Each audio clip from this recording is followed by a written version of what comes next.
I'm Liberalita, and thank you for 100 subscribers. I know it's really cliche that every milestone a YouTuber says, I didn't think I'd get here. And being a bit cynical, I always thought they weren't genuine about this. However, now that I'm on the other side, it's honestly mind-blowing that over 100 people wanted to hear my thoughts on the Cosmere, and over 3,000 people clicked on my Sunlit Man video. It's absolutely insane. I can't express enough how much I appreciate this. I made a community note asking for questions to do an AMA. I did get a couple questions, which is honestly 2 more than I thought I would. The first one is, what was the gateway into Sanderson, and what inspired you to start the channel? I started with Mistborn, which is possibly explains my pro schedule stance. As for what inspired me to start the channel, well, a lot of things really. For starters, I've been talking about the Cosmere for nearly a decade at this point. It was mostly on Tumblr and more recently on Reddit, but for better or worse, I grew up watching YouTube. So the idea of starting a channel has always been something interesting to me. I was already planning on starting a channel this year because I knew I was going to Nexus, plus I knew I wanted to do a review series looking at the preview chapters for Wind and Truth.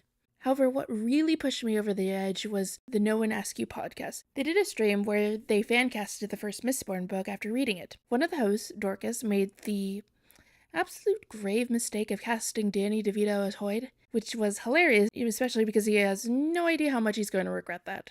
So I made the meme video. My second video also involved the No One Asked You podcast because, honestly, I wanted to give my 2 cents on how they would read the Cosmere.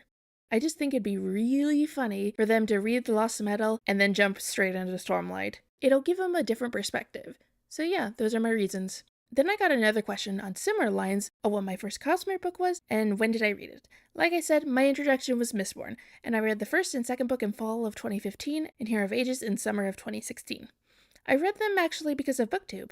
There used to be a podcast with some of the most popular booktubers at the time and called the Booksplosion Book of the Month. They picked Mistborn for that month and I became way more invested than them.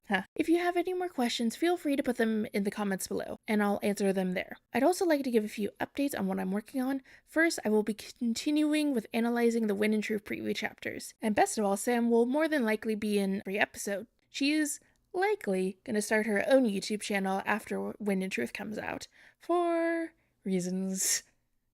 Sam and I are also nearly finished with scripting a video about the Cosmere adaptations. The video is full of, spicy takes, but I like to think that we bring unique perspectives to the conversation. I also have a few analysis videos in the works. I have a Conjure video, but I think that's going on the back burner for now. I have a short video talking about Brandon's prose fully scripted, and I'll be recording that soon. I'm also working on a Lyran video. So yeah, I have a lot of projects going on, but once again, thank you so much. Here's to another 100, and remember, there's always another secret.